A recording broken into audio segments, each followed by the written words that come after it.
শায়েখ আব্দুল হাই মোহাম্মদ সাইফুল্লাহ নওগাঁ, দামাত বারকাতুহুমুল আলিয়া। প্রাণ প্রিয় কক্সবাজারবাসী, পৃথিবীতে জমার নামাজ আমরা মুসলমানেরা যেখানে পড়ি, জমার দিন দ্বিতীয় খুতবার শেষের দিকে এই আয়াতটা ইমাম সাহেব আমাদের শোনায়। প্রত্যেক জমায় 175 কোটি মুসলিম সারা দুনিয়ায় ছড়িয়ে আছে। জমার নামাজে দ্বিতীয় খুতবার শেষের দিকে এই আয়াতটা ইমাম সাহেব আমাদের শোনায় আরবিতে।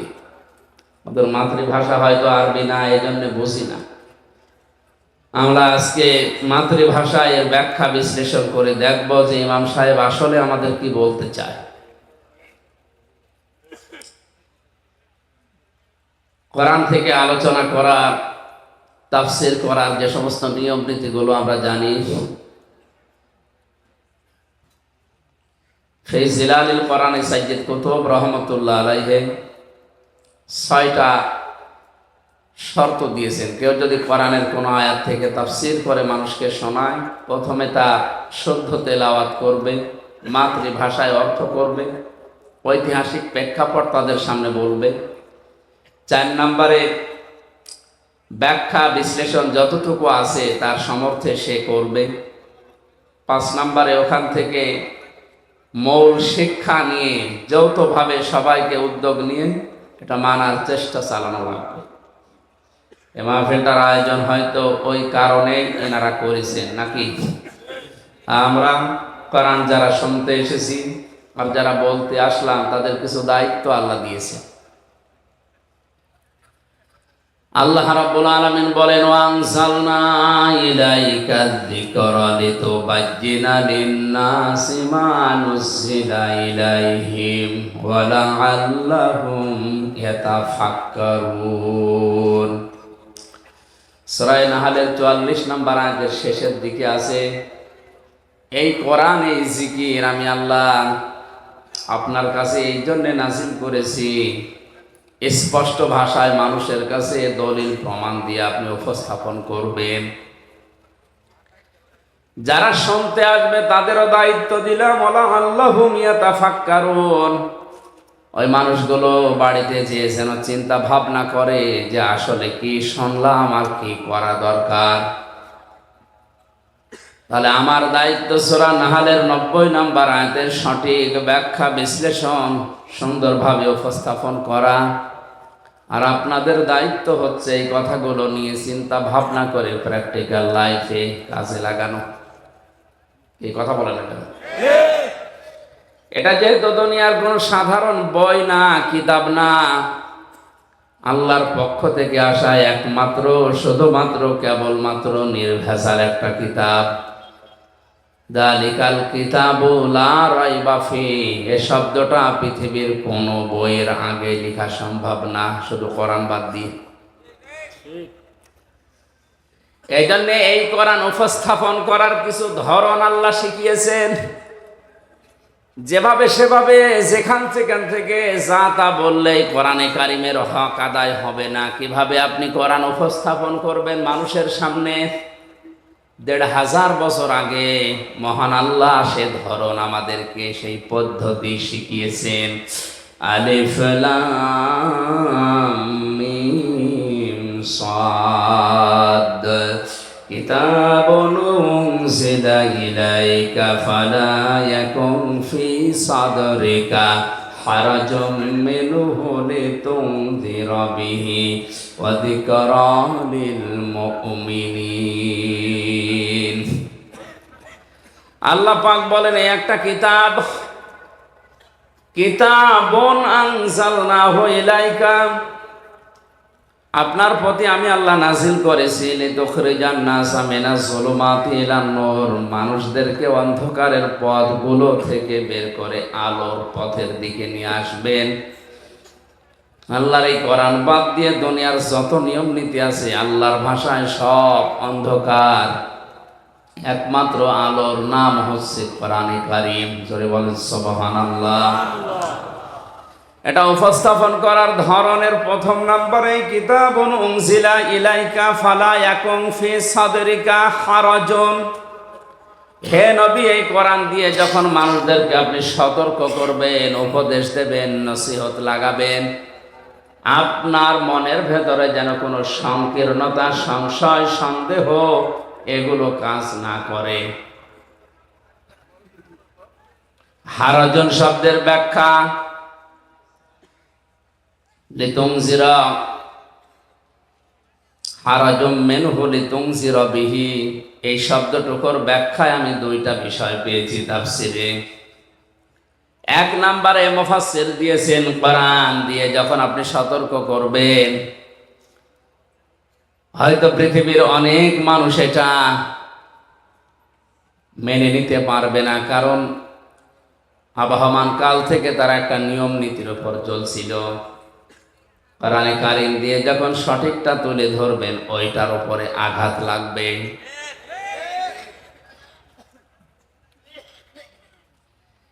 আঘাত লাগার কারণে সেই মানুষগুলো বিরোধিতা করবে।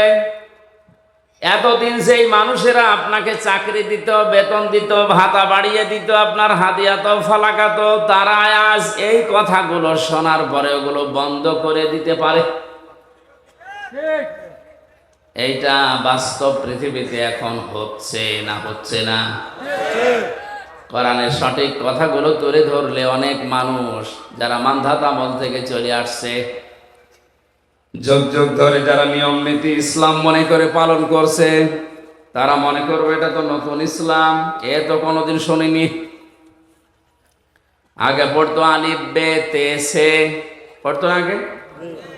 এখন সদ্য করে যদি বলে না আলিফ বা তা সা, বলে এ আবার কি নিয়ম বানিয়েছে হুজুরা, নতুন নতুন ইসলাম বানায়।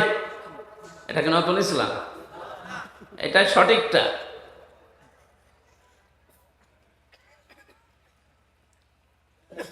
দ্বিতীয় নম্বরে আপনি যে ব্যাখ্যা, বিশ্লেষণ, তাফসীর উপস্থাপন করবেন মানুষের সামনে, হয়তো অনেকেই না বোঝার কারণে বিরোধিতা করতে পারে। এই ধরনের মানুষ কম। না, এটা বোঝে না, এই জন্য বিরোধিতা করে। বুঝলে অন্তত মুসলিম যারা, তারা বিরোধিতা করার কথা না। নাস্তিকদের কথা বাদ দিলাম। এতটুকু আল্লাহ শেষ করে দেননি।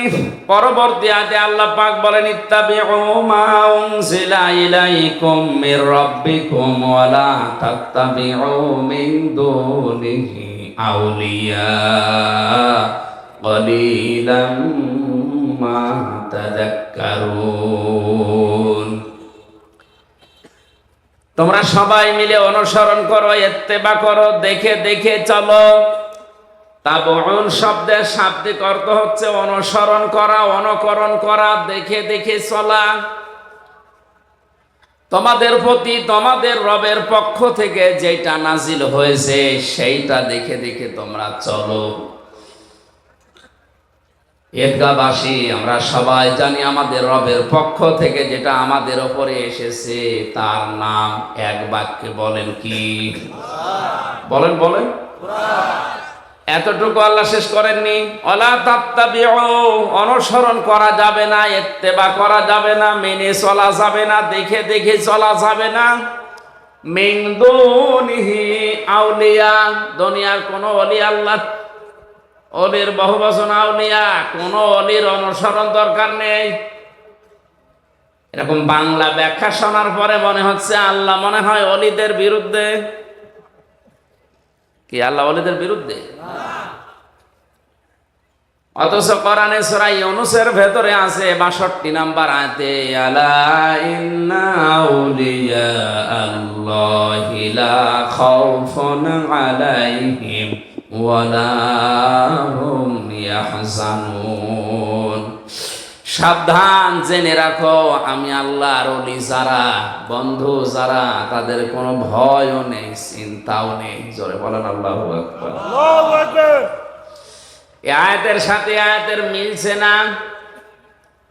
অথচ কোরআনে কারিমে আল্লাহ এমন কোন কথা দেয়নি যে একটার সাথে আরেকটা কন্ট্রাডিকশন বাঁধবে, মিলবে না, এমন কোন কথা কোরআনে নেই।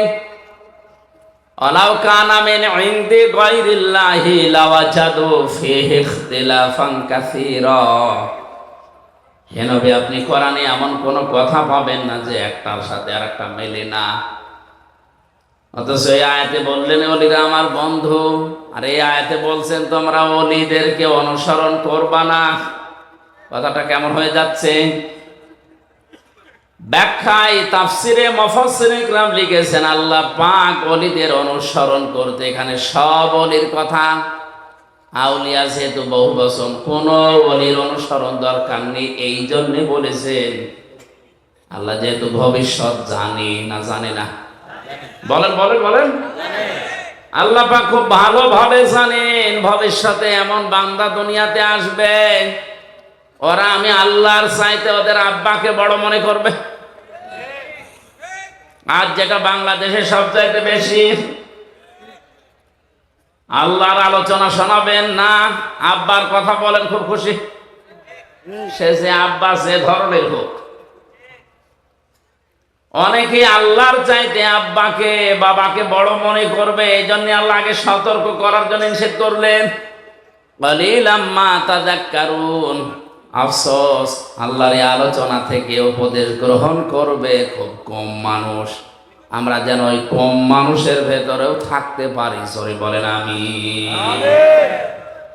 সূরা নাহলের এই 90 নম্বর আয়াতে আল্লাহ পাক 6টা বিষয় আলোচনা করেছেন, 3টা আদেশ আর 3টা নিষেধ।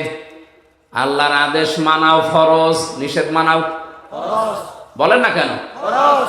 6টা ফরজ এই আয়াতে আছে। একটা একটা করে ব্যাখ্যা করে যতটুকু আমাদের মেধায় আছে এখান থেকে নিয়ে আমাদের বাস্তব জীবনে আমরা মিলিয়ে দেখবো আসলে আমরা এই আয়াতটা প্রতি জমার দিন যেটা আরবিতে শুনি ওটা আমাদের জীবনে মিলছে কিনা।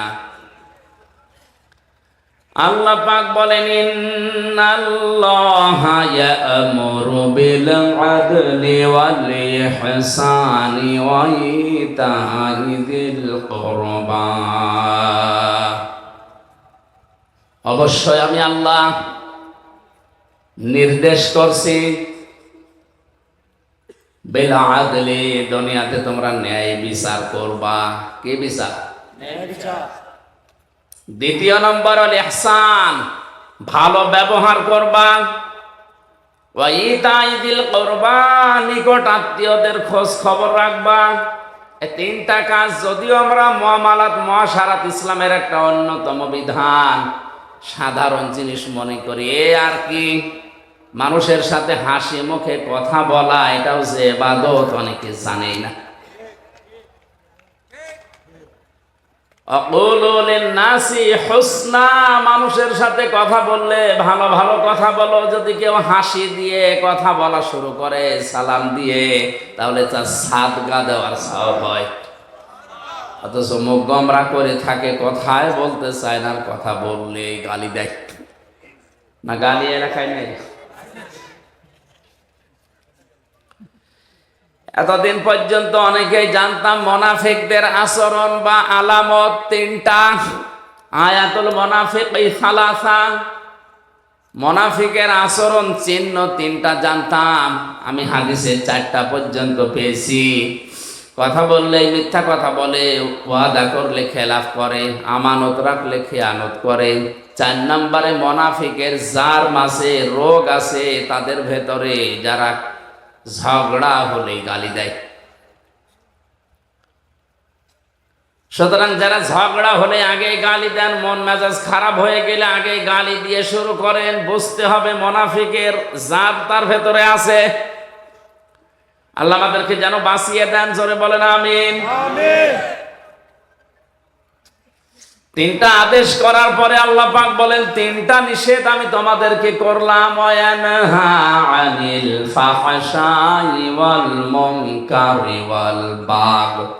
1 নম্বরে তোমাদের নিষেধ করা হচ্ছে তোমরা ফাহিশা কাজ করবে না, মুনকার মন্দ কাজে জড়াবে না, আল বাগি সীমা লঙ্ঘন করবে না। আল্লাহ পাক বলেন এই 3টা আদেশ 3টা নিষেধ করার পরে ইয়াইযুকুম লাআল্লাকুম তাযাক্কারুন, এই ওয়াজগুলো আমি আল্লাহ নিজে তোমাদের করলাম। এই ওয়াজ কার? আল্লাহ। বলেন বলেন। ওয়াজ আমির হামজা করে না, ওয়াজ সরাসরি করছে আল্লাহ নিজে, আমি অ্যাডভার্টাইজ করছি শুধু। সুতরাং বাংলাদেশে যারা ওয়াজ বিরোধী, যারা তাফসীর বিরোধী, ওরা সরাসরি আল্লাহ বিরোধী।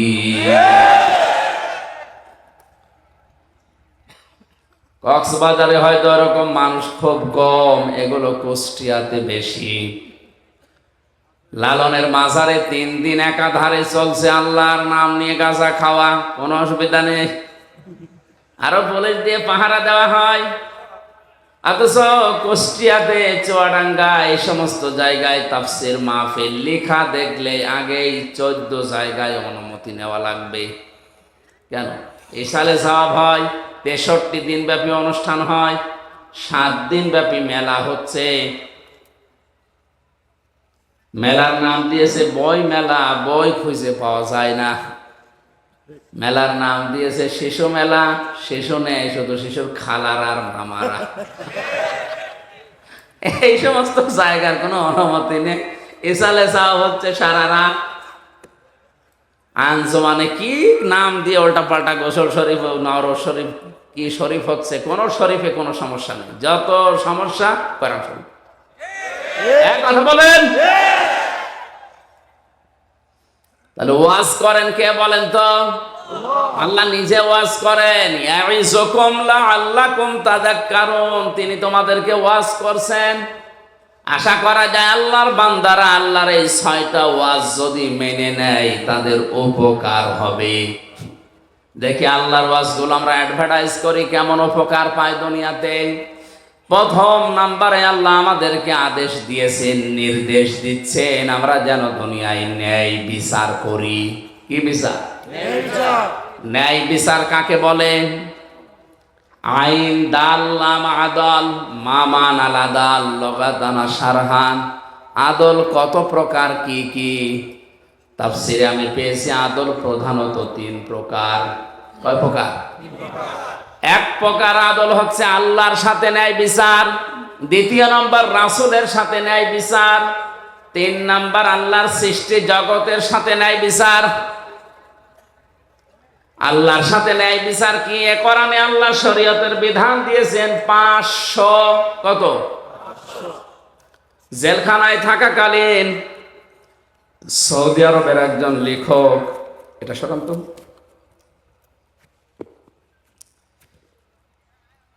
ওনার আরবিতে লেখা, বাংলায় ভাষান্তর করা জনাব নূর হোসেন মজিদ নামে এক ভদ্রলোক করেছে বাংলায়। ওখানে আল্লাহর অঙ্গীকার আল কোরআনে 500। আমি বইটা প্রায় 8-9 বার এই 3 বছরে পড়েছি, আমার প্রায় মুখস্থ হয়ে গেছে। আমি দেখেছি ওখানে আল্লাহর 500 আয়াত আছে কোরআনের শরীয়তের বিধান, যেটা আল্লাহর অঙ্গীকার। এগুলো যদি কোনো মানুষ বাস্তবে মেনে নেয়, সে যেন আল্লাহর সাথে ন্যায় বিচার করলো। তার ভেতরে আজকের আয়াতে আছে 6টা। কয়টা? না, এটা কি ডিস্টার্ব করে বারবার, এই জন্য এগুলো লাগাতে নিষেধ করি। 7টা।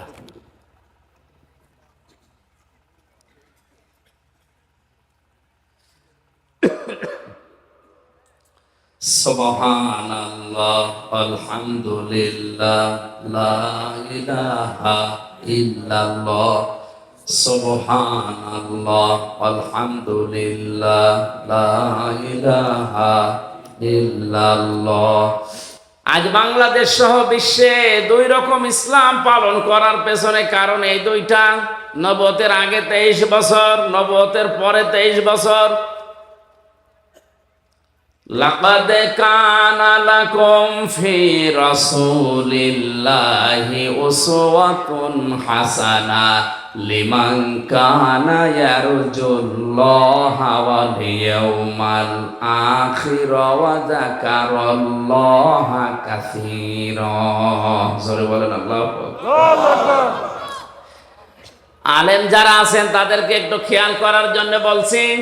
আল্লাহ গ্যারান্টি দিয়ে আয়াত শুরু করেছেন, লাকাদ কানা লাকুম ফি রাসূলিল্লাহি, অবশ্যই তোমাদের জীবনের জন্য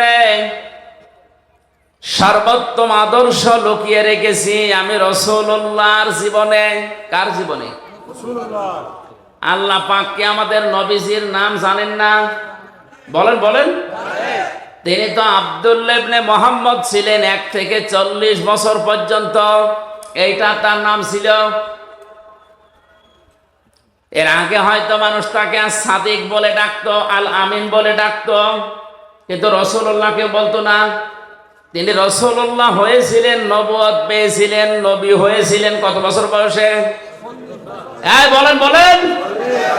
তাহলে 1 থেকে 40 বছর পর্যন্ত তিনি ছিলেন মুহাম্মদ ইবনে আব্দুল্লাহ। আমি যেমন আমির হামজা ইবনে রিয়াজ, তিনিও ওইভাবেই পরিচিত ছিলেন।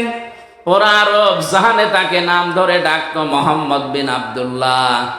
এখনো পর্যন্ত মিডিল ইস্টে যে দেখেন তারা বাবার নামকে জড়িয়ে দিয়ে ডাকে। ছেলের নাম যদি হয় আব্দুর রহমান, তাহলে বলে আবু আব্দুর রহমান, আব্দুর রহমানের পিতা। যতগুলো সাহাবীর নাম আপনি দেখবেন অধিকাংশ বাবার নামের সাথে জুড়ে দেওয়া। আব্দুল্লাহ বিন মাসউদ, আব্দুল্লাহ ইবনে ওমর রাদিয়াল্লাহু তাআলা আনহুমা। আল্লাহ রাব্বুল আলামিন 1 থেকে 40 বছর পর্যন্ত নবীজির এই জীবনে তিনি 17 বছর থেকে সংগঠন আরম্ভ করেছিলেন হিলফুল ফুজুল দিয়ে, শান্তির সঙ্গ। এখান থেকে 40, এই 23 বছরে তিনি সামাজিক রাজনৈতিকভাবে বিভিন্ন কর্মকাণ্ড তিনি আঞ্জাম দিয়েছিলেন পরিবারে আর সমাজে। একটা শত্রু পুরা আরব জাহানে তার ছিল না। সিরাত ইবনে হিশাম বলছে, আর রাহিকুল মাখতুমিয়াও আছে, একটা শত্রু তার ছিল না। সবাই তাকে অধিকাংশই নামের পরিবর্তে বলতো আল আমিন যাচ্ছে, আর সাদিক যাচ্ছে। যখনই তিনি 40 বছর বয়সে কোরআনে কারীম পেলেন, নবুয়ত পেলেন, নবী হয়ে গেলেন, এখন তার নাম আর মুহাম্মদ ইবনে আব্দুল্লাহ নেই, এখন হয়ে গেছেন তিনি রাসূলুল্লাহ। আগের 23 বছরে একটা শত্রু যার নেই, পরের 23 বছরে 82 বার তাকে ডাইরেক্ট হত্যা করার জন্য ইহুদিরা চেষ্টা চালিয়েছে। মানুষ তো একই আছে, আগেও যা ছিল পরেও তাই, শুধু নাম পাল্টিয়ে হয়েছে মুহাম্মদ ইবনে আব্দুল্লাহর জায়গায় রাসূলুল্লাহ। এই কথা বলেন। আজ আমরা বাংলাদেশ সহ বিশ্বে যারা মুহাম্মদ ইবনে আব্দুল্লাহর কাজগুলো করছে তাদের শত্রু হবে না, হওয়া সম্ভব না। কিন্তু যারা রাসূলুল্লাহর কাজ আরম্ভ করবে তাকে যদি 82 বার টার্গেট করা হয়, অন্তত আপনাকে 8 বাদ দিয়ে যদি 2 থাকে 2 বার টার্গেট হবে। এখানে উল্টা বসে আমরাও তো নবীওয়ালা কাজ করি, আমার তো কিছু হয় না। না, ওটা আপনার নবীওয়ালা কাজ না, ওটা মুহাম্মদ ইবনে আব্দুল্লাহর কাজ। নবীওয়ালা কাজ আরম্ভ হয়েছে নবী হওয়ার পরে। কত বছর বয়সে? বলেন বলেন। রাসূলুল্লাহর সাথে তাহলে ন্যায় বিচার যদি করতে হয়, এই 40 থেকে 63, এই 23 বছর অক্ষরে অক্ষরে আপনাকে মানা লাগবে, তাহলে ন্যায় বিচার হবে। 3 নম্বরে ন্যায় বিচার সৃষ্টি জগতের সাথে, তার মানে সর্বোত্তম সৃষ্টি যারা মানুষ। লাকাদ খলাকনাল ইনসানা ফি আহসানি তাকওয়িম। পৃথিবীতে যত সৃষ্টি আমি বানিয়েছি সবচাইতে উত্তম এবং সুন্দরভাবে বানিয়েছি আমি মানুষকে। মানুষ আল্লাহর সবচাইতে সর্বোত্তম সৃষ্টি, সবচাইতে দামি সৃষ্টি। ওয়ালাকাদ কাররামনা বানি আদম, বনি আদমকে আমি সম্মান দিয়েছি। পৃথিবীতে ন্যায় বিচার করা লাগবে আল্লাহর এই মানুষের উপরে, অথচ এই ন্যায় বিচারটা এখন দিন দিন উঠে যাচ্ছে। জোর যার মুল্লুক তার, জোর যার মুল্লুক তার, ক্ষমতা যার রায় তার, ক্ষমতা যার রায় তার। এই কারণে আমি 3 বছর ভেতরে, এটা যদি না হতো তাহলে এতদিন আমারে বেকার এই ছোট্ট ঠুনকো মামলা নিয়ে 3 বছর থাকা লাগতো না। ক্ষমতা যার, বলেন বলেন, রায় তার, ক্ষমতা যার রায় তার। এটা ছিল মিশরের বাদশা আজিজ মেসরের জামা নাই। হযরতে ইউসুফ নবীকে বাজার থেকে কিনে তার স্ত্রীর কাছে একজন দিয়ে গেল, স্ত্রীকে উপহার দিল। আস্তে আস্তে তিনি যৌবন পেলেন। হযরতে ইউসুফ নবী আলাইহিস সালাম যখন বড় হতে লাগলেন, জুলাইখা নামে আমি ঘটনা বলার উদ্দেশ্য না, আমার এখান থেকে শিক্ষা বের করা একটা উদ্দেশ্য। খুব খেয়াল করেন। আল্লাহ রাব্বুল আলামিন বলেন, আকালাল্লাযী ইশতারাহু মিন মিসর লিমারাতিহি আকরিমি মাসওয়াহু আসা আইয়ানফা'না আও নাত্তাখিযাহু ওয়ালাদা। এর সার কথা হচ্ছে, এই মহিলা তার স্বামীকে বলেছে, এই ছোট্ট সন্তানটাকে হয় আমরা নিজের সন্তান হিসাবে গ্রহণ করি, অথবা এই সন্তান আমাদের অনেক উপকারে লাগবে। আল্লাহ পাক বলেন, এভাবে করে আমি ইউসুফকে প্রতিষ্ঠিত করলাম তার বাড়িতে। অথচ তার ভাইরা যখন তাকে বিক্রি করে দিচ্ছিল, সে সময় প্রায় 3টা কথা তার নামে তহমত লাগিয়েছিল। 1 নম্বরে বলেছে, আমাদের এটা গোলাম, বাড়ি থেকে চুরি করে পালিয়ে যায়, এই জন্য আমরা বিক্রি করে দিচ্ছি। 2 নম্বরে বলেছিল, এই গোলামের চরিত্র ভালো না। 3 নম্বরে বলেছিল, এই গোলাম আমাদের অনেক কিছু চুরি করে পালাচ্ছিল। ইউসুফ নবীর চরিত্রের বিরুদ্ধে যে 3টা কথা তার ভাইরা বলেছিল, একটাও সত্য। অথচ হযরতে ইউসুফ ওই সময় ছোট মানুষ, 12 বছর বয়স, কিচ্ছু বলেন নাই, খালি শুনছিলেন আমার ভাইরা বলছে কি। আজ পৃথিবীতে অনেক জায়গায় এমন আছে, আমাদের বিরুদ্ধে যে কথাগুলো বলা হয়, শুধু শোনা ছাড়া প্রতিবাদ করার কোনো জায়গাও আমাদের নেই। বাস্তবের দিকে তাকান, ধরে নিয়ে যাচ্ছে পুলিশ, মামলার আয়ু পুলিশ, ম্যাজিস্ট্রেট ওদের, বিচারক ওদের, জজ ওদের। মামলায় যা যা লিখেছে সব ওরা নিজেরাই লিখেছে। আপনাকে বলবে এখানে সই করে দেন, আপনি যদি সই নাও করেন, এমন কায়দায় সই করে নেবে মনে হচ্ছে যে আপনারই সই। সব কিছু ওদের, আপনি নীরব দর্শকের ভূমিকা পালন করে শুধু দাঁড়িয়ে থাকবেন আর দেখবেন ইউসুফ নবীর মতো আল্লাহ আমি এখন করবো কি, কিচ্ছু করার নেই আমার। যদি আমি একটু উসবিস করে, তাহলে যে ক্রেতা এ চলে যাওয়ার পরে আমার ভাইরা 12-11 জন আমারে ছাড়বে না, মেরে ফেলবে। আর যদি আমি কিছু না বলি, কিচ্ছু না বলে যদি চুপ করে থাকি, অন্তত এখান থেকে এই ক্রেতা আমাকে নিয়ে সে দেশে যাবে, জীবন বাঁচানো অন্তত যাবে। আমি যদিও বিক্রি হয়ে যাচ্ছি, আজ বিশেষ করে বাংলাদেশ সহ বিশ্বের বহু জায়গায় আলেম এবং মুসলমানেরা ঠিক নবী ইউসুফের মতো অসহায় অবস্থায় আছে। আল্লাহ রাব্বুল আলামিন বলেন, নুরিদু আন্নামুন্না আলাল্লাযীনা ইসতাদঈফু ফিল আরদি ওয়া নাজআলাহুম আইম্মাতাও ওয়া নাজআলাহুমুল ওয়ারিসিন। সূরা কাসাসের 5 নম্বর আয়াতে আছে, ফেরাউন চেয়েছিল এই পৃথিবীর ময়দান থেকে একটা মাত্র দলকে ধ্বংস করে বিদায় করে দিতে পারলে আমার সবকিছু টিকে থাকবে। ওই দেশে বিভিন্ন দল বিদলে মানুষদেরকে বিভক্ত করে দিত। আজও আমাদের এক জায়গায় অনেকেই হতে দিতে চাচ্ছে না। ছোটখাটো বিষয় নিয়ে দল বিদলে বিভক্ত করে আমাদেরকে ফেরাউনের মতো আলাদা আলাদা করে শক্তি হারিয়ে ফেলছে। ফেরাউন চেয়েছিল এরা যদি সব এক হয়ে যায় তাহলে আমার রাজত্ব টিকবে না। এই জন্যে ছোটখাটো বিষয় নিয়ে মতভেদ তৈরি করে আলাদা আলাদা দল বানিয়ে, ওই সমস্ত কোন দলের ওপরে ফেরাউনের টার্গেট ছিল না, শুধুমাত্র একটা দলকে টার্গেট করেছিল, সেটা হবে মুসা আলাইহিস সালামের দল। আজও বিশ্বের অনেক জায়গাতে আপনি তাকান, যে বিষয় শরীয়তে মরণের পরে কবরে ওই বিষয়ের প্রশ্ন হবে না, এরকম বিষয় নতুন করে সামনে এনে উনি আলাদা দল বানিয়েছে।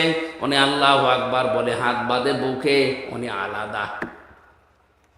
অথচ মরণের পরে আপনাকে আল্লাহ কিন্তু জিজ্ঞাসা করবে না, হাত কোথায় বাদ দিস বল, বলবে? আপনি যদি শুধু আল্লাহু আকবার বলে হাত ছেড়িয়ে দেন তাও অসুবিধা নেই, আর যদি বুকে বাঁধেন তাও অসুবিধা নেই, যদি নাভিতে বাঁধেন তাও অসুবিধা নেই, যেখানে সেখানে বাঁধলেই নামাজ হবে, ছেড়ে দিলেও সমস্যা না। ইমাম আহমদ ইবনে হাম্বল রাহমাতুল্লাহ আলাইহি তার মাযহাব যারা মেনে চলে তারা দেখেছি সৌদি আরবে কাবা শরীফে মসজিদে নববীতে আল্লাহু আকবার বলার পরে হাত ছেড়ে দিয়ে দাঁড়িয়ে আছে। আমি প্রথমে জানতাম না, কাবা শরীফে নামাজ পড়তে গিয়েছে যে আল্লাহু আকবার বলে হাত ছেড়ে দাঁড়িয়ে আছে। আমি মনে করছি ওর মনে নেই, খালি গোতা মারছে, ও তো আমার ভাষা বলছে না। নামাজ শেষ পর্যন্ত ছেড়ে দিয়েছে, কালো আফ্রিকায় বাড়ি, আমার দিকে তাকিয়ে বলছে কি, মানে ওর ভাষা দিয়ে যে কি আপনি গোতা দেন কেন? আচ্ছা এই নিয়ম তো অন্তত আমাদের দেশে আমি পাইনি। যত হাত আপনি বুকে বাঁধেন নাই, নাভিতে বাঁধেন, হচ্ছে ছেড়ে দিয়ে দাঁড়িয়ে আছেন, এটা তুমি জানতাম না আগে। পরবর্তীতে আমার সাথে যারা ছিল তারা বলছিল যে এরা এই মাযহাব মেনে চলে, অসুবিধা নেই। আমার ভাইরা, আপনি মিলান এ বিষয়টা নিয়ে কবরে আপনাকে প্রশ্ন করা হবে না, এটা আপনার সিলেবাসেও নেই। সিলেবাসে যে 5টা বিষয় আছে, আমি সামনে আসবো, ওর ভেতরে এইটা অন্তত নেই। অথচ আমিন জোরে বলবেন না আস্তে বলবেন, এই নিয়ে একদল আলাদা হয়ে মসজিদ পর্যন্ত আলাদা বানিয়েছে। এটা ইহুদি খ্রিস্টান বাদ দিলাম, অনেক নামধারী মুসলমান মুনাফিকেরা সূক্ষ্ম ষড়যন্ত্র করে এই ছোটখাটো জিনিস দিয়ে আমাদের আলাদা আলাদা করে আমাদের শক্তি হারিয়ে ফেলেছে। وَأَطِيعُوا اللَّهَ وَرَسُولَهُ وَلَا تَنَازَعُوا فَتَفْشَلُوا وَتَذْهَبَ رِيحُكُمْ وَاصْبِرُوا إِنَّ اللَّهَ مَعَ الصَّابِرِينَ। সূরা আনফালের 10 নম্বর পারা 2 নম্বর পৃষ্ঠার 1ম নম্বর লাইনে আছে, আল্লাহ পাক বলেন আল্লাহর ইতাআত করো, রাসূলের আনুগত্য করো, সাবধান তোমরা নিজেরা নিজেদেরকে বিচ্ছিন্ন করে ফেলো না, তোমরা পরস্পর মতবিরোধ তৈরি করো না, তাহলে তোমাদের হাওয়া কমে যাবে। অতাযহাবা রিহুকুম ওয়াসবিরু শব্দের দিকে খেয়াল করেন, অতাযহাবা রিহুকুম তোমাদের বাতাস বেরিয়ে যাবে। বাতাস বেরোনো মানে, আমি আয়াতের তাফসীর পড়ার পরে বুঝতেছিলাম না। একবার যশোরে একটা অনুষ্ঠানে যাবার সময় থানার সামনে দিয়ে যেতে যেতে দেখি থানার ভেতরে অনেকগুলো প্রাইভেট মোটরসাইকেল পুরাতনতা পড়ে আছে। নিচের দিকে তাকিয়ে দেখলাম অধিকাংশ মোটরসাইকেল প্রাইভেটের চাকায় হাওয়া নেই, আর হাওয়া না থাকলে ওগুলো সব মুক্ত করে পড়ে থাকে। কথা বলে না? এই যে হাওয়া না থাকলে ওর চলার ক্ষমতা নেই, নড়ার ক্ষমতা নেই, দেখতেও যেন কেমন লাগে।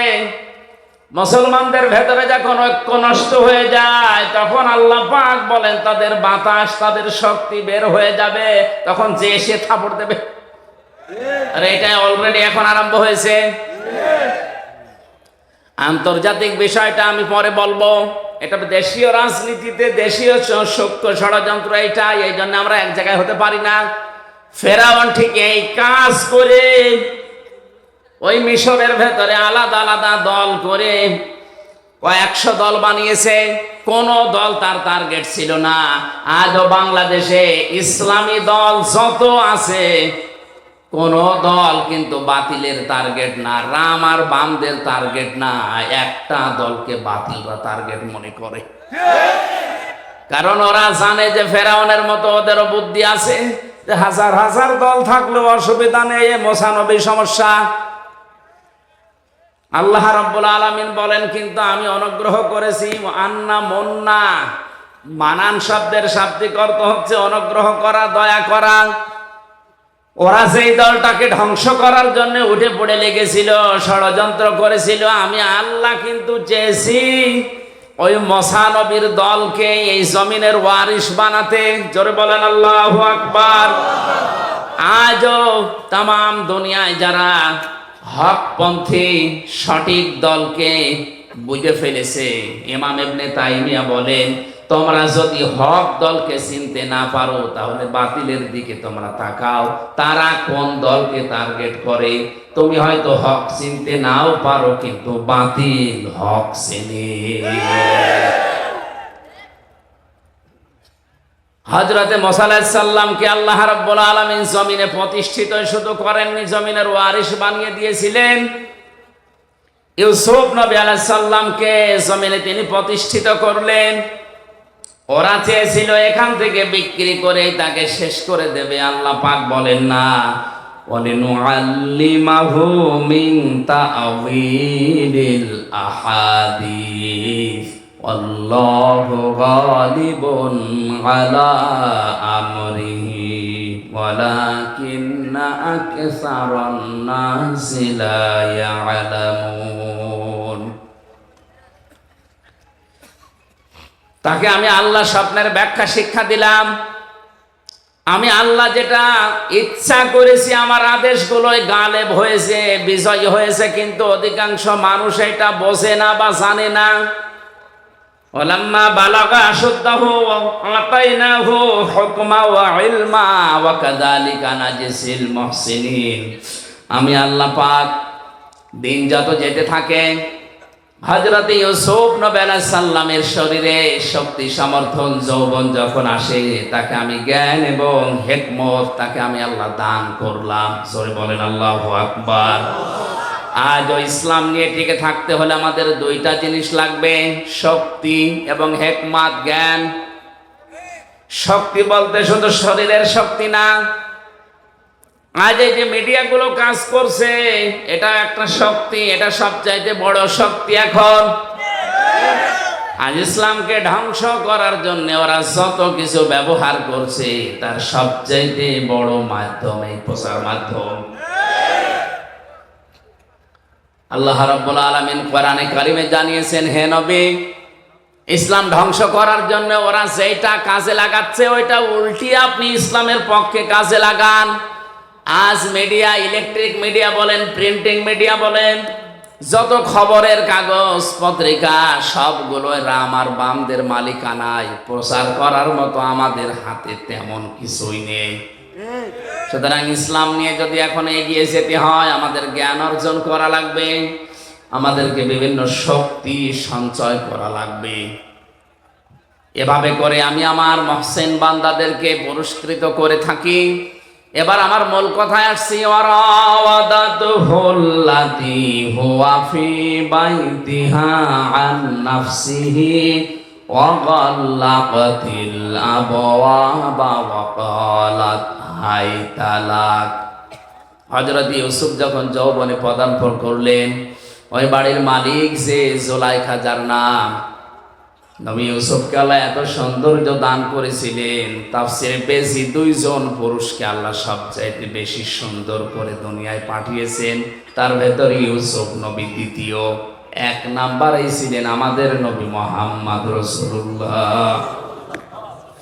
চারজন মহিলাকে আল্লাহ এই দুনিয়াতে সবচাইতে সুন্দরী করে বানিয়েছিলেন। কিয়ামত পর্যন্ত এরকম মানুষকে আল্লাহ পাঠাবেন না। তার এক নাম্বারে হযরত হাওয়া আলাইহিস সালাম, এত সুন্দর মানুষ দুনিয়া আর আসবে না। দুই নাম্বারে জুলাইখা, তিন নাম্বারে রানী বিলকিস, চার নাম্বারে বিশ্বনবীর ছোট মেয়ে হযরতে ফাতিমাতুজ জাহরা রাদিয়াল্লাহু তাআলা আনহা। এই যে দুই নাম্বারে যার নাম বললাম জুলাইখা, এও ছিল বিশ্ব সুন্দরী ওই সময়। এই মহিলা একটা একটা করে দরজা সবগুলো বন্ধ করে দিয়ে একেবারে উপরে ইউসুফ নবীকে একান্তে ডাক দিয়ে বলে, আসেন। হযরত ইউসুফ নবী আলাইহিস সালাম যেখানে ছিলেন পরিবেশ তার কন্ট্রোলে ছিল, কারণ 7টা দরজায় বন্ধ। কয়টা? আমি ঘটনা বলবো, এই জন্য আয়াত পড়িনি, আমি একটা শিক্ষা দিতে চাই। ইউসুফ নবী যেখানে ছিলেন সব তার পক্ষে ছিল, এমনকি কাজের যে মহিলাটা, জুলাইখার যে কাজের মেয়ে লোকটা, যে বাদী, যে দাসী, যে কাজ করে দিত, সেই মহিলাও এই কাজের পক্ষে, অসুবিধা নেই। মহিলা ডাক দিচ্ছে, ওয়াকালাত হাই তালাক, আসেন আমার দিকে। হযরত ইউসুফ আলাইহিস সালাম বললেন, ইন্নী আখাফুল্লাহ, আমি আল্লাহকে ভয় পাই। ক্বালা মাআযাল্লাহি ইন্নাহু রাব্বি আহসানা মাসওয়ায়া ইন্নাহু লা ইফলিহুজ জালিমুন। একটু খেয়াল করেন, হযরত ইউসুফ নবী বললেন, আমি আল্লাহর সাহায্য চাই। জুলাইখা ডাক দিয়ে বলছে, আল্লাহর সাহায্য তো আমিও চাই। এখানে আপনি যেটা করবেন কেউ জানতে পারবে না, কেউ দেখতেও পারবে না। আপনি মনে মনে করছেন আমার দেবতা দেখছে, এই যে দেবতার মাথার উপরে আমি কাপড় দিয়ে দিলাম, আর দেখতে পারবে না। ইউসুফ নবী ওই সময় বলেছিলেন, আল্লাহর বান্দি, এই মাটির মূর্তিগুলো কাপড় দিয়ে হয়তো ঢাকা যায়, কিন্তু আমি এমন একজন সত্তার ইবাদত করি যার মুখ যার চোখ কখনো কাপড় দিয়ে বন্ধ করা যায় না।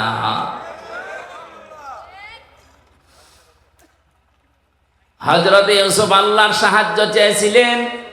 এত বড় কঠিন যৌবনে পরীক্ষা চলছে, যেটা একটা যুবক মানুষের জন্য এই জায়গা থেকে বেঁচে থাকা কতটা কঠিন, যাদের যৌবন আছে তারা জানে। হযরত ইউসুফ নবী কঠিন মুহূর্তে তিনি আল্লাহর সাহায্য চাই কথা বলেছিলেন কেন? অথচ তার পরবর্তীতে আল্লাহ পাক বলেন, ওয়ালাকাদ হাম্মাত বিহি ওয়া হাম্মা বিহা লাউলা বুরহানা রাব্বি। এমন একটা পরিবেশ তার কোন অনুকূলে ছিল, তিনি একজন নবী। নবীদের শরীরে এমনিতেই যৌবন বেশি, সাধারণ মানুষের চাইতে নবীদের শরীরে যৌবন কমপক্ষে 27 গুণ বেশি থাকে। কত? আল্লাহর নবীর এই ডান হাতে এই দুনিয়ার 100 মানুষের শরীরে যে শক্তি আছে, তার ডান হাতে এই শক্তি ছিল। নবীদের যৌবনও বেশি, তাদের শক্তিও বেশি, পরিবেশে কন্ট্রোলে। যেমন তেমন মহিলা না, বিশ্ব সুন্দরী। আল্লাহ রাব্বুল আলামিন বলেন, হযরতে ইউসুফও কিন্তু মানুষ হিসাবে রাজি হয়ে গিয়েছিলেন, আর ওই মহিলা তো আগেই রাজি। এই আয়াতের কথা যা বলছি ঠিক আছে? হ্যাঁ, আমি যে বললাম ওয়ালাকাদ হাম্মাত বিহি ওয়া হাম্মা বিহা, ইউসুফ নবীও রাজি, জুলাইখাও রাজি, ঠিক আছে? বাংলা অর্থ তো এটাই হয়, ওয়ালাকাদ হাম্মাত বিহি ওয়া হাম্মা বিহা। ইউসুফ নবীও রাজি ছিলেন, জুলাইখাও রাজি আছে। বাংলা অর্থ এরকমই আছে। কিন্তু এটা যদি করে শেষ করে দেন, আপনার ঈমান থাকবে? নবীর উপর একটা তহমত চলে যাচ্ছে না? আল্লাহ পাক বলেন, লাউলা আর বুরহানা রাব্বি, যদি আমার, হযরত ইউসুফ বলেন, যদি আমার রব আমাকে কিছু দলিল, কিছু বরহান, কিছু প্রমাণ সামনে না দিতেন, তাহলে আমিও ঝুঁকে পড়েছিলাম। কারণ মানুষ হিসাবে আমার ভেতরে যৌবন আছে। শয়তান তো বসে নেই। জেলখানার এই জীবনে মামুনুল হক সাহেব ছিলেন আমার পাশের রুমে। মানুষ হিসাবে মাঝে মাঝে আমাদের হতাশা আসে, কিন্তু কোরআনে কারিমের সমস্ত আয়াতগুলো যখনই পড়তাম, অর্থ ব্যাখ্যা বিশ্লেষণ নিয়ে আলোচনা করতাম, তখন আবার স্বাভাবিক হয়ে যেতাম না। আমাদের মালিক আছেন, তিনি আমাদের ছাড়বেন না। কারণ আমি তো জেনা করে আসিনি, আমি তো মানুষ খুন করে আসিনি, আমি তো টাকা পাচার করে আসিনি। কোরআনে কারিমের সূরা মায়েদার 67 নম্বর আয়াত আমি যেই দিন পড়েছি, ওই দিন থেকেই কোরআনে কারিম যতটুকু বুঝি, যতটুকু জানি, আমি সাফ করে পরিষ্কার করে প্রচার করার চেষ্টা চালাচ্ছি সেই 12 সাল থেকে। ইয়া আইয়ুহার রাসূল বাল্লিগ মা উনজিলা ইলাইকা মির রাব্বিক ওয়া ইল্লাম তাফআল ফামা বাল্লাগতা রিসালাতা আল্লাহু ইয়াসিমুকা মিনান নাস ইন্নাল্লাহা লা ইয়াহদিল কওমাল কাফিরিন। আল্লাহ পাক বলেন, হে রাসূল, বাল্লিগ, আপনি প্রচার করেন, আপনি তাবলীগ করেন, ছড়িয়ে দেন। কি ছড়াবেন, কি প্রচার করবেন? মা উনজিলা ইলাইকা মির রাব্বিক, আপনার রবের পক্ষ থেকে যেটা নাযিল হয়েছে। এই আয়াত প্রমাণ করে পৃথিবীতে তাবলীগ করা ফরজ কোরআনের। কিসের? আরো জোরে বলেন কিসের? পৃথিবীর কোন মানুষের তাবলীগ করা ফরজ না, জায়েজও না। এমনকি কোন মানুষ যদি মারা যায়, সর্বোচ্চ 3 দিন তার স্ত্রী তার জন্য শোক পালন করবে। কয়দিন? সাধারণ মানুষ যত মারা যাবে সর্বোচ্চ 3 দিন, আর স্বামী মারা গেলে 40 দিন। 4 মাস 10 দিন পরে সে অন্য জায়গায় বিয়ে করে আগেরটা ভুলে, একেবারে ভুলে যে নতুন করে সংসার করবে, কোনো অসুবিধা নেই। বলেন তো, দুনিয়ায় শুধু স্বামী ছাড়া পৃথিবীর মা বাবা মারা গেলেও না সর্বোচ্চ 3 দিন, এরপরে কোনো শোক নেই। অথচ বছরে বছরে আমরা শোক পালন করে করে একেবারে কিয়ামত পর্যন্ত মনে হচ্ছে পালন করবো। তা আপনি কোন ইসলাম পালন করছেন? এই জন্য আমাদের তাবলীগ যদি হয়, প্রচার যদি হয়, শুধুমাত্র প্রচার হবে, তাবলীগ হবে কোরআনের। তাছাড়া দুনিয়ার কারো প্রচার করা, প্রসার করা, প্রশংসা করা জায়েজ নেই। কিসের প্রশংসা করা দরকার আপনার? ওয়াইল্লাম তাফআল ফামা বাল্লাগতা রিসালাতা, হে নবী, আপনার উপর যে কোরআন আমি দিলাম, এটা যদি প্রচার না করেন, তাবলীগ না করেন, আপনি যেন রিসালাতের দায়িত্বই পালন করেননি। আল্লাহ এতটুকু বলে কিন্তু শেষ করেননি। আল্লাহ জানে যে ঝামেলা সামনে আছে, এই জন্য বলেন আল্লাহু ইয়াসিমুকা মিনান নাস। ইয়াসিমু এটা মোজারে, বর্তমান, ভবিষ্যৎ, প্রেজেন্ট, ফিউচার। আমি জানি যে আপনার উপরে বিপদ আসবে তাবলীগ করতে গেলে কোরআনের। আমি যেটা নাজিল করেছি এর তাবলীগের, প্রচারের, প্রসার যদি আপনি করতে চান, ঝামেলায় পড়বেন, বিপদ আসবে। আমি আল্লাহ গ্যারান্টি দিলাম আপনাকে, আমি আল্লাহ নিজে বাঁচাবো।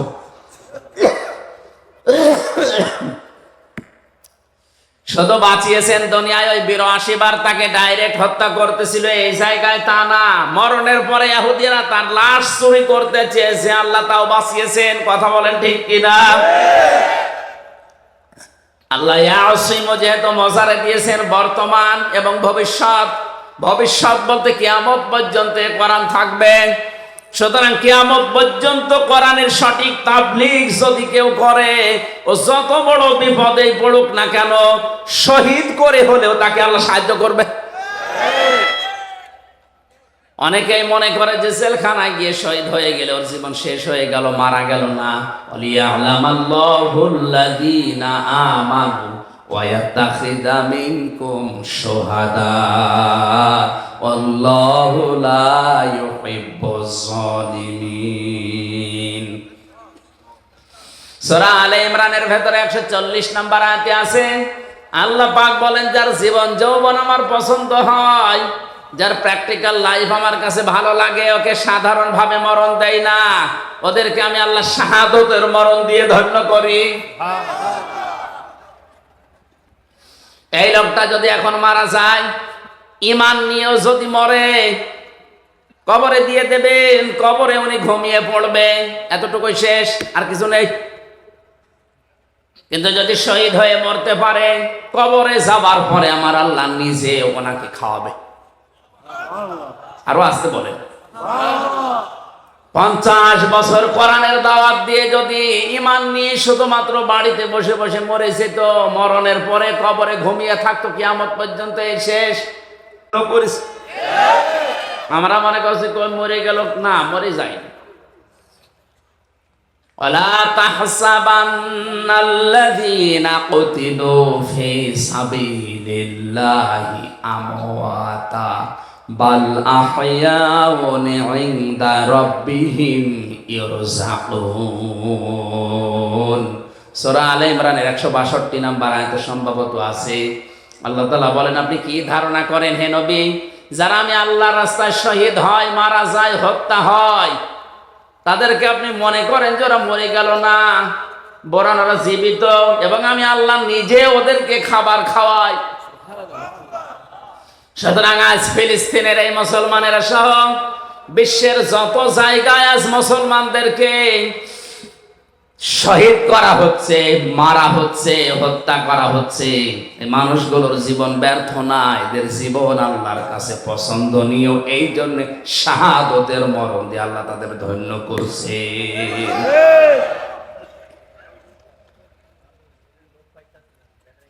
এজন্য বরহান দলিল যদি আল্লাহ রাব্বুল আলামিন মানুষকে না দেখায়, তার মনের ভেতরে শান্তি প্রশান্তি আসা সম্ভব না।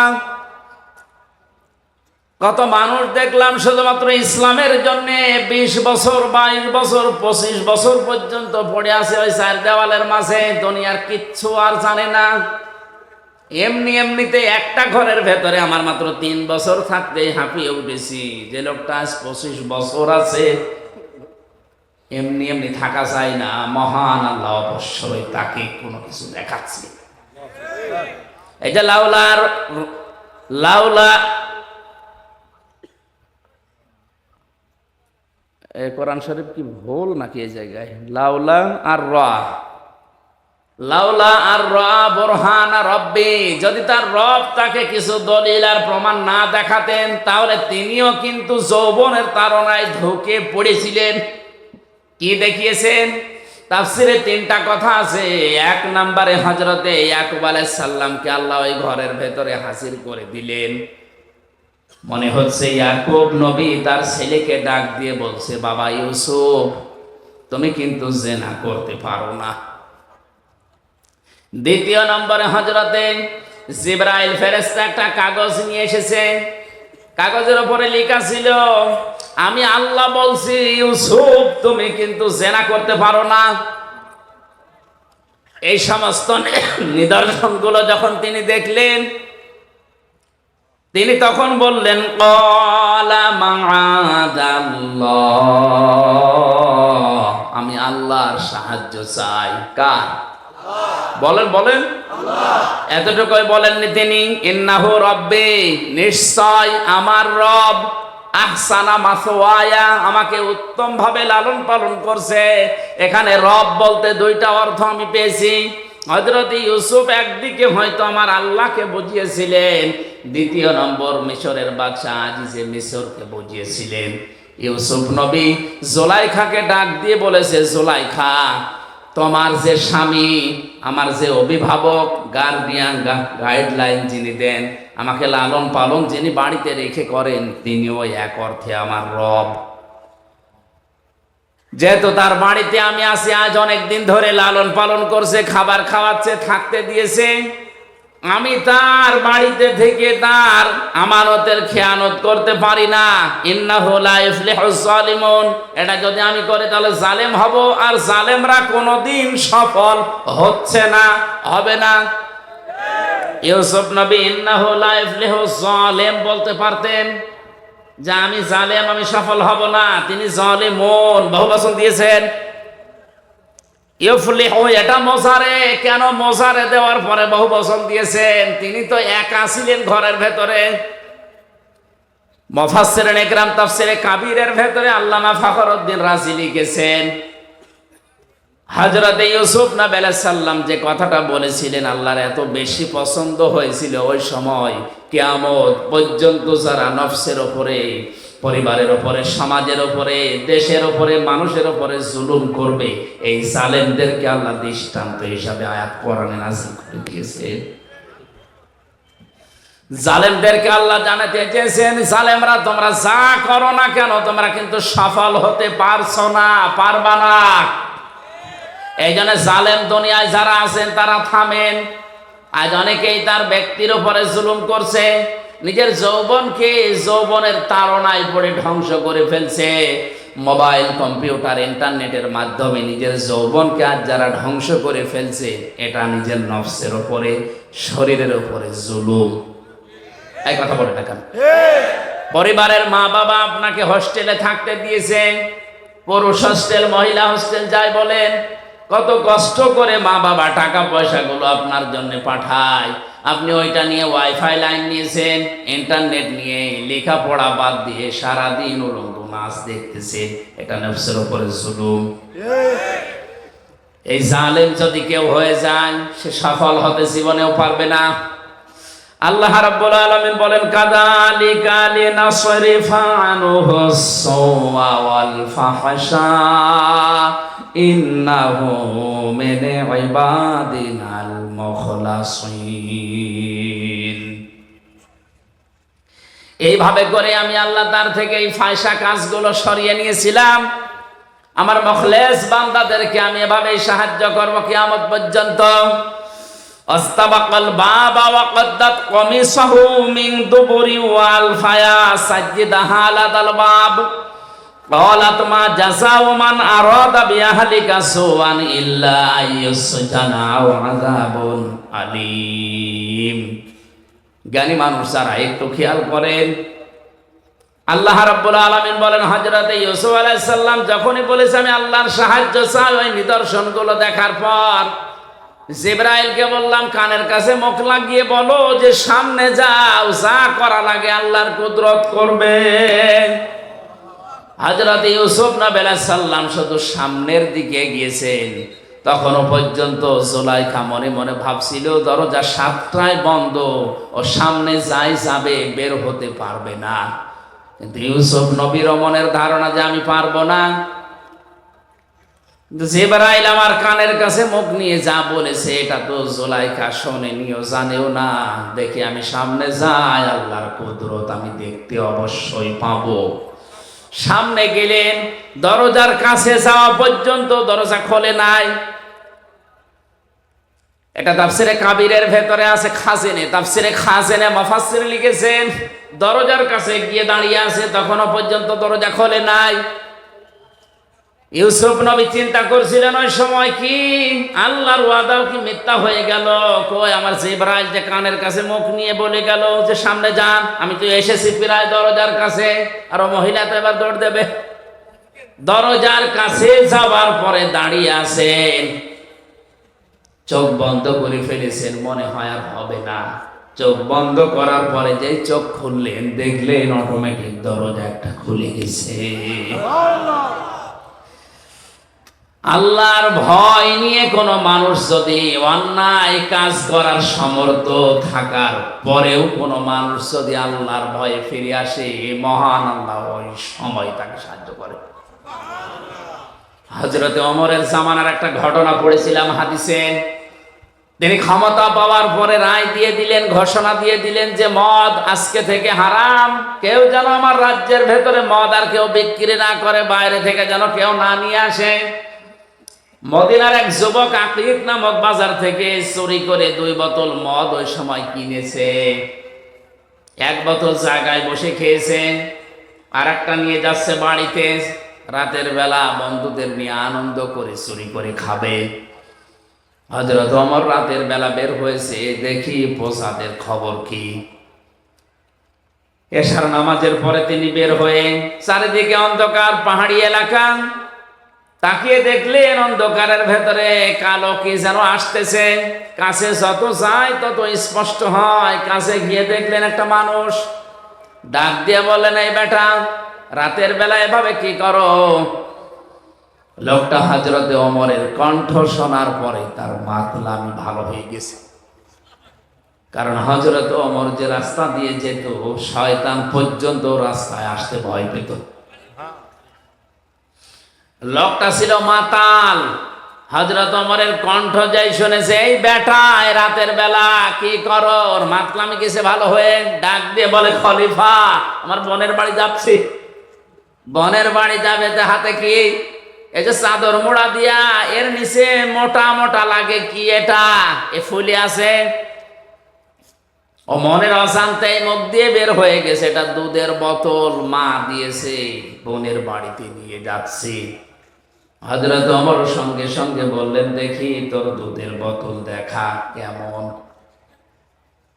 লোকটা চিন্তা করছে, মিথ্যা কথা তো বলেই ফেলেছি। 1 বোতল খেয়েছিলাম, আর 1 বোতল নিয়ে যাচ্ছিলাম। এই কঠিন মুহূর্তে যদি চাদরটা তুলে বোতলটা হাতে দেওয়ার সঙ্গে সঙ্গে এই মিথ্যা বলার অপরাধ আমরা মেরে ফেলবে। এখনো পর্যন্ত ওর বিশ্বাস হয়নি আমার চাদরের নিচে কি আছে। ও তো জানে মদ। ওই সময় আল্লাহকে ডাক দিয়ে বলেছে মনে মনে, রব্বুল আলামিন, আজকের এই কঠিন অবস্থায় তুমি যদি ওমরের হাত থেকে আমারে বাঁচিয়ে দিতে পারো, তোমার নামে শপথ করে বলছি জীবনে আর কোনোদিন আমি মদ খাবো না। হযরত ওমর হাত বাড়িয়েছে, লোকটাও চাদর খুলে দিচ্ছে। ওর তো মনে মনে আছে যে এটা মদেরই বোতল। চাদর ওসা করে যখন ওনার হাতে দিয়েছে, হযরত ওমর হাতে নিয়ে দেখলেন গরম দুধ। ডাক দিয়ে বলে, আল্লাহর বান্দা, এই নাও, চলে যাও। লোকটাকে যখন বলে এই নাও, চলে যাও, ও আর চাই না, জায়গায় দাঁড়িয়ে আছে। হযরত ওমর জিজ্ঞাসা করে, কি যাও না কেন? লোকটা বোতল ফেলে দিয়ে বলে, খলিফাতুল মুসলিমিন, আমি কিন্তু সত্যি মদ খেয়েছিলাম, আর এক বোতল নিয়ে যাচ্ছিলাম বন্ধুদের নিয়ে খাবো। আপনি যখন চাইলেন আমিও দেওয়ার জন্য রেডি। ওই সময় মনে মনে আল্লাহকে একটা ডাক দিয়েছিলাম, রব্বুল আলামিন, তোমাকে ভয় করেই বলছি, আজকে যদি ওমরের হাত থেকে তুমি আমারে বাঁচিয়ে দিতে পারো, জীবনে আর মদ খাবো না। যে আল্লাহ আমার সেকেন্ডের ভেতরে মনের কথা শুনে মদের বোতলকে দুধের বোতলে পরিণত করে দিয়ে আপনার হাত থেকে বাঁচিয়ে দিতে পারে, সত্যি আল্লাহর নামে আমি যেটা কসম করেছিলাম ওটা ঠিক রাখবো, জীবনে আর কোনোদিন আমি আর মদ খাবো না।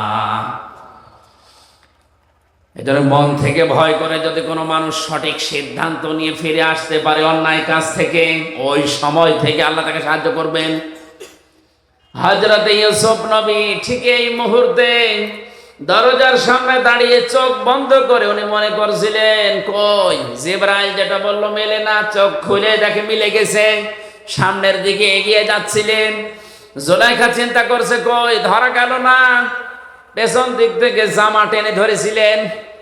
হযরত ইউসুফ নবীর শরীরের শক্তি ছিল না। বলেন বলেন, কয়জনের নাম বললাম? 27 জন যুবকের শরীরের শক্তি ছিল কমপক্ষে। এক একজন নবীদের শরীরের ভেতরে একটা মহিলা টান দিয়েছে পেছন দিক থেকে। তিনি এমন জোরে হ্যাঁচকা টান দিয়ে সামনের দিকে এগিয়েছে, 7টা দরজায় তো খুলতে আরম্ভ করেছে। মহিলার হাতেও শক্তি কম ছিল না, কারণ সেও তো রাজার স্ত্রী। ভালো ভালো খাওয়ার শরীর, জামা ছিঁড়ে গেছে, তারপরেও ধরতে পারে নাই। একেবারে শেষ দরজায় যাবার পরে দেখে বাদশা দাঁড়িয়ে আছে আজিজ মেসের।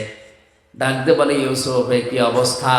ইউসুফ নবী কথা বলতে যাবে তার আগেই জুলাইখা ডাক দিয়ে বলে, বাদশা আপনি বাড়িতে নেই, এই সুযোগে আপনার এই গোলাম আপনার স্ত্রীর বেডরুম পর্যন্ত এসে দেখেন কি অবস্থা করেছে। হযরত ইউসুফ নবী বললেন, না, এ দোষ আমার না, আপনার স্ত্রীর দোষ।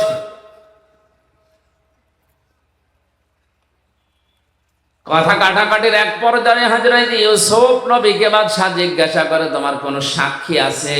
হযরত ইউসুফের মনের ভেতরে আল্লাহ ইলহাম পাঠিয়ে দিলেন, হ্যাঁ আছে। ওই যে আপনার শালীর কোলের উপরে যে দুধের বাচ্চা কাঁদতেছে, ওইটাই আমার সাক্ষী। দুধের বাচ্চাটাকে সামনে নিয়ে আসলেন। কোরআনে কারীম বর্ণনা দিচ্ছে, জুলাইখার সঙ্গে সঙ্গে ডাক দিয়েছে, বাদশাহ হে আমার স্বামী, এর কথা আমি শুনতে চাই না। যদি আপনি আমাকে রাখতে চান, আপনার ভাত যদি আমি খেতে চাই, তাহলে এই লোকটাকে হয় জেলখানায় দেওয়া লাগবে, শাস্তি দেওয়া লাগবে।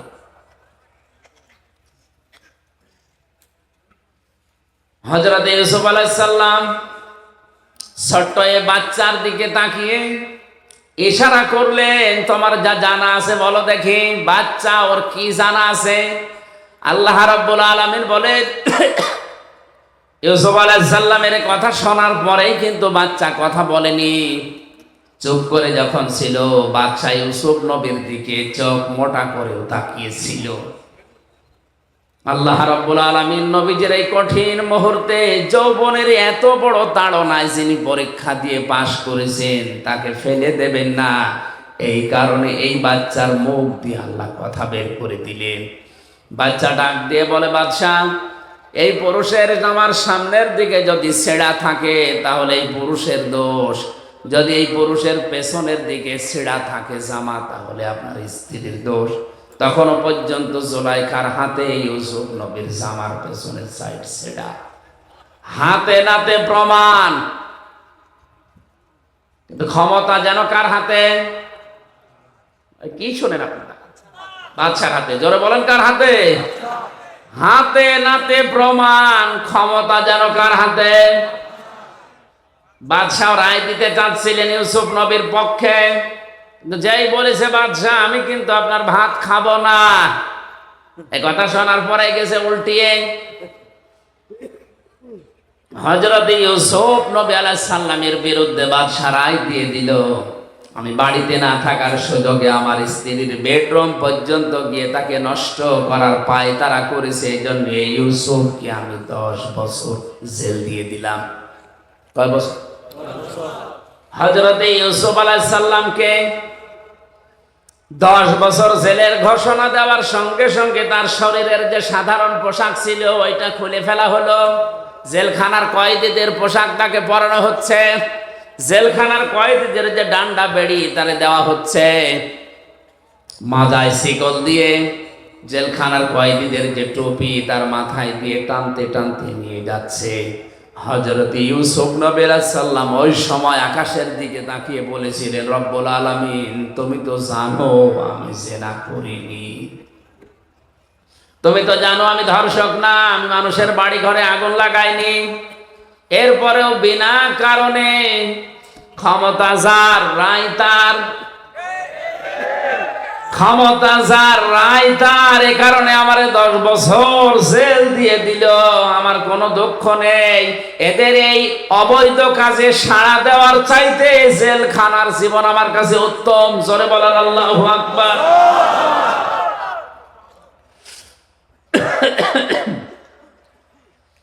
আমার ভাইরা, হাজার হাজার বছর আগে হযরত ইউসুফ আলাইহিস সালাম যেটা বলেছিলেন, আজও পৃথিবীতে আনাচে কানাচে অনেক মানুষ এই কথাই বলছে। ন্যায় বিচার আমাদের হচ্ছে না, অথচ ন্যায় বিচারক বাদশার জন্য নবীজি জানিয়েছেন কিয়ামতে কোনো ছায়া থাকবে না, শুধু আল্লাহর আরশের ছায়া ছাড়া। মানুষের মাথার মগজগুলো টকবক করে ফুটতে থাকবে, জমিন তামার হয়ে যাবে। এই কঠিন অবস্থাতে মাত্র 7 প্রকার মানুষকে আল্লাহ তার আরশের ছায়ায় বসিয়ে মাছের কলিজা দিয়ে খাবার খাওয়াবেন। তার প্রথম নাম্বারে আলে ইমামুল আদেল, দুনিয়ায় যারা ন্যায় বিচারক বাদশা। সুবহানাল্লাহ বলতে পারেন না? আজ দুনিয়ায় ন্যায় বিচারক বাদশা কম না বেশি? নেই। এজন্য বিচারপতি যারা আছেন, হাজার হাজার মামলা পড়ে আছে বিনা কারণে। আপনি কত জায়গায় মাসের পরে মাস ঘুরতে যাচ্ছেন, অথচ এই লোকটা জেলের ভেতরে পয়সা মরতেছে। আপনি একটু সুযোগ করলেই কিন্তু লোকটার জামিন হয়ে যায়, যদি একটু ন্যায় বিচারের নিয়তে আসেন। বলে যে না, এই চেয়ারটা পেতে আমার 40 লক্ষ টাকা খরচ হয়েছে, 5টা মামলায় আমি এই টাকা তুলবো। জোরে বলেন সুবহানাল্লাহ। এই কারণে তো এত মামলা পড়ে আছে, মামলার জটই কাটে না। অথচ যত বিচারক, যত বিচারপতি, জজ, ম্যাজিস্ট্রেট, যদি বিচার সত্যি সত্যি ন্যায় বিচার আমাদের দেশে চালু হয়, এত বিচার থাকার কথা। হযরত ওমর 2 বছর তিনি প্রধান বিচারপতির দায়িত্বে ছিলেন। খলিফাতুল মুসলিমিন হযরতে আবু বকরের শেষ জামানার দিকে তিনি বললেন, খলিফা আমারে আর প্রধান বিচারপতি বানানোর দরকার নেই, এই দায়িত্ব আমি ছেড়ে দিলাম, এই বিভাগটা বন্ধ করে দেন। বিনা কারণে আপনি আমারে বেতন দিয়েছেন এই 2 বছর, একটা মামলাও কেউ আমার দরবারে করে নাই। এই 2 বছরের ভেতরে আদালতে একটা মামলাও আমার কাছে কেউ করে নাই। কোন কারণে আপনি আমারে প্রধান বিচারপতি বানিয়ে রেখেছেন? হযরতে আবু বকর ডাক দিয়ে বলেন, খলিফা আমার 2টা বছরের ভেতরে তোমার কাছে একটা বিচারও আসে নাই, কেন তুমি কি বলতে পারো? হযরত ওমর বলেছিলেন, খলিফা যেই দেশ চলে কোরআন দিয়ে, যেই দেশের মানুষগুলো একে অন্যের কল্যাণ কামনা করে, এই দেশে বিচার দেওয়ার জন্য কে আসবে? সুতরাং হযরতে ওমরের জামানায় খলিফাতুল মুসলিমিন হযরতে আবু বকরের এই 2 বছরে তিনি যেটা দেখিয়েছেন, আজও বাংলাদেশে বিচার ব্যবস্থাতে মামলার জট যদি করাতে হয় কোরআনের আইন সংসদে কায়েম করা লাগবে। এটা রাজনীতি না আসল নীতি? এই নীতির পক্ষে আছেন কারা দেখি? লিল্লাহি তাকবীর।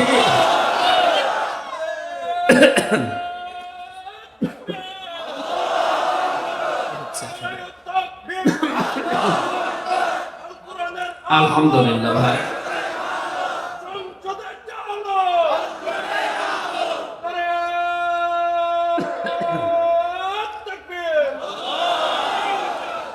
এই জন্য ন্যায় বিচার এটা প্রতিষ্ঠিত যদি হয় সবাই আমরা বাঁচতে হবে। সম্মানিত ভাইরা, এক একটা পয়েন্টের ভেতরে হাজার হাজার কথা লুকিয়ে আছে। আমার শরীরের যে অবস্থা, যা গলার যে অবস্থা, কথা একটু জোরে বললেই কাশি হচ্ছে। আর একটা অনুষ্ঠান ছিল মাগরিবের পরে, ওইটা করতে গিয়ে আরো ঝামেলায় পড়ে গেছি। 3 বছর একাধারে কি খেয়েছি আমি জানি আর আল্লাহ জানে। কারণ এমন অবস্থায় আমাদেরকে রেখেছিল, আপনারা অনেকে শুনেছেন, ফাঁসির কন্ডেম সেলের ভেতরে খাবার দাবারের যে অবস্থা, ভেতরের কল কবজা আর সেরকম নেই, খালে উপরে খোসা পড়ে আছে। এটা স্বাভাবিক হতে কিছুদিন সময় লাগবে, আস্তে আস্তে সুস্থ হই, সামনে আবার আসবো ইনশাল্লাহ, কথা বলবো নাকি? যে গরু দিয়ে মানুষ চাষ করে খাবে, গরুই যদি মরে যায় তো কি চাষ করবে? আমি অন্তত বেঁচে থাকি নাকি মরে যাবো? আমার বুকেও ব্যথা করছে, কণ্ঠের অবস্থাও দেখছেন ভালো না, আর সফর হয়ে গেছে অনেকক্ষণ, অনেক বেশি। আমি খুব সামারাইজ করে এই 6টা পয়েন্ট শেষ করে দিচ্ছি। আল ইহসান, আল্লাহ বলেন ভালো ব্যবহার করবা। ভালো ব্যবহার 7 প্রকার মানুষের সাথে করার আদেশ আছে আল্লাহ। 1 নম্বরে মানুষ ভালো ব্যবহার করবে তার মা বাবার সাথে। কার সাথে? 2 নম্বরে তার স্ত্রীর সাথে, 3 নম্বরে তার সন্তানাদের সাথে, 4 নম্বরে তার পরিবারস্থ লোকদের সাথে, এরপরে আছে প্রতিবেশীর সাথে, এরপরে আরেকটু দূরে, এরপরে জনগণের সাথে, এরপরে পৃথিবীর সাথে। 3 নম্বরে আল্লাহ বলেন ইতাইদিল কুরবা, নিকট আত্মীয় স্বজনের খোঁজ খবর রাখবা। দুনিয়া আপনি যাদেরই খবর রাখেন, সবচাইতে বেশি খোঁজ রাখা লাগবে রক্তের সম্পর্ক যাদের সাথে আছে তাদের। অথচ আজ এই কাজটা, এই নির্দেশটা আমরা অনেকেই আমাদের সামাজিক জীবনে মানতে পারছি না। ধর্ম বোন পাঠিয়েছে, প্রতি বছরে 5 বার করে যায়। নিজের আপন বোন, রক্তের সম্পর্ক বছরেও 1 বার যায় না, এমন মানুষ দুনিয়ায় নেই। ওয়ানহানিল ফাহশাই ওয়াল মুনকারি ওয়াল বাগই, আল্লাহ বলেন আমি নিষেধ করলাম কোনো অশ্লীল কাজে জড়াবে না। প্রকাশ্য পাপের চাইতে গোপন পাপ আল্লাহর কাছে ঘৃণিত। সুতরাং মোবাইল দিয়ে, কম্পিউটার দিয়ে, ইন্টারনেটের মাধ্যমে আজ যারা গোপন পাপে লিপ্ত হয়েছেন, আল্লাহর নির্দেশ এখান থেকে সরে আসেন। সাইফুল্লাহ ভাই, আল্লাযীনা আত্তাখাযু দীনাহুম লাহওয়া ওয়া লাইবা আয়াতের ব্যাখ্যা করে সময় পাননি। আপনারা সূরা আরাফের এই 151-52 নাম্বার আয়াতগুলো একটু দেখে নেবেন। এরপরে মুনকার, অন্যায় কোনো কাজে আমরা জড়াবো না। দুধে পানি দেওয়া এটা ভালো কাজ না অন্যায় কাজ? এরকম যত রকমের ধোঁকাবাজি আছে ব্যবসা বাণিজ্যে, এগুলো থেকে বিরত থাকা লাগবে। আল বাগী, আল্লাহর সীমা লঙ্ঘন করা যাবে না। যে যে সীমানা আছে ওখানে গিয়ে থেমে যাওয়া লাগবে। আল্লাহ বলেন এই ওয়াজগুলো আমি আল্লাহ করলাম, যদি মেনে নাও তোমাদের উপকার হবে। আল্লাহ আমাদেরকে এই 6টা ওয়াজ বাস্তব জীবনে মেনে চলার তৌফিক দিন। আমিন। বারাকাল্লাহু লানা ওয়া লাকুম ফিল কুরআন।